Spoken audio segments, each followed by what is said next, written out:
The recent conviction of Donald Trump is the end result of a years-long attempt to undermine, persecute, and destroy him and his movement for the temerity of interrupting the Democrat agenda.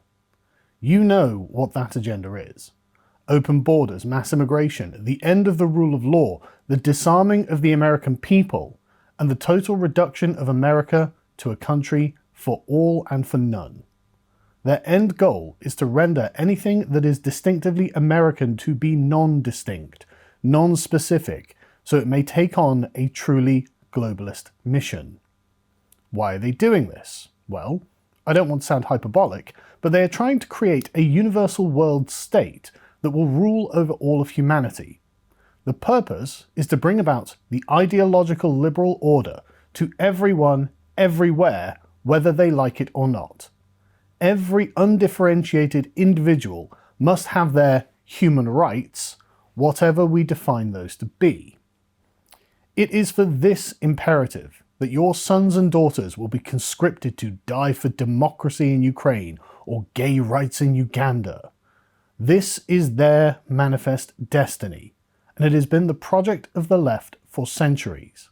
There is no rule they won't break, no tradition they won't abandon, and no sacred place they won't desecrate to bring it about.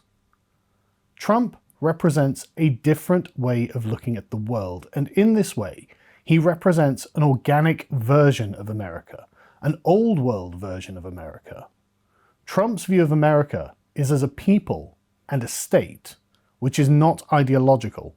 It is practical, experiential, and sentimental. To Trump, Americans are a people from a time and a place with a shared history, rich traditions, and a common morality that is their own. Trump views the American people as a tribe, his tribe, and as such they have the cultural inheritance and trappings that are unique to them, special to them, and they do not want to give them up in order to become the liberal empire.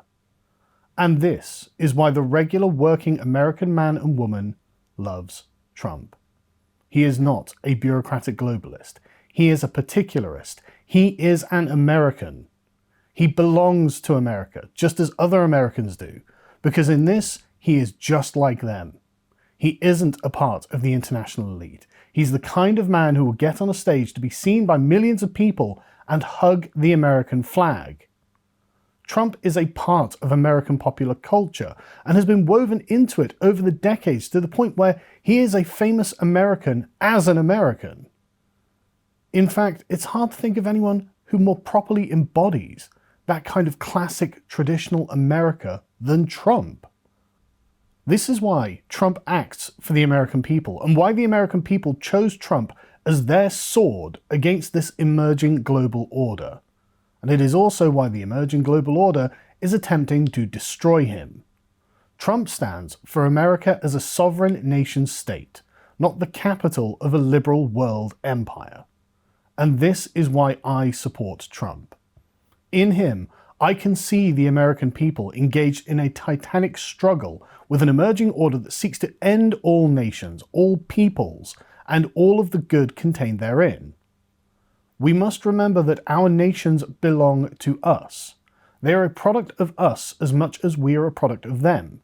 They are our shared patrimony, the inheritance our children should enjoy, the waters in which we swim, and the canvas upon which we paint our cultural endeavours. That they seek to take away this thing which was our safeguard and guarantee against tyranny, through which we, the people, were meant to express our sovereignty by the direct election of our representatives, is reprehensible. What they will replace it with will be something resembling the European Union on steroids, a vast bureaucratic structure which will set about managing the entire world and the lives of everyone in it, governed by people you won't be able to name and will have no power to hold to account. We have already seen the two systems run in tandem through the last decade of American politics. Trump, governing as a leader of a nation, made America and her allies prosperous through an economic policy designed to enrich the hard-working. He made the world a more peaceful place through a show of strength, to the point where unprecedented events could take place and dictators held their tongues. things went well for the average man and woman under Trump. Under Biden, we can see what the managerial order will look like. Bad decisions made remotely, by fiat, by shadowy unnamed administrators behind the scenes, global instability through weakness, the flooding of our countries by chances of the third world, and the burden to be paid for by those people who still follow the law and pay their taxes for the benefit of those that don't. We will probably never get another opportunity to prevent the global liberal empire from establishing itself, and Trump appears to be the only man who properly represents America and can bring about the correct energy and unity to give the American people the chance to stop it. So all of this resolves down into a singular question that is the fundamental bedrock of the difference. Are your rights given to you by God, or are your rights a man-made product of the state? If you believe the former, you are an American and must vote for Trump. If you believe the latter, then you are a fool who doesn't have the slightest idea of the hell you will be creating. Come on, America. This is the last chance. You can do this.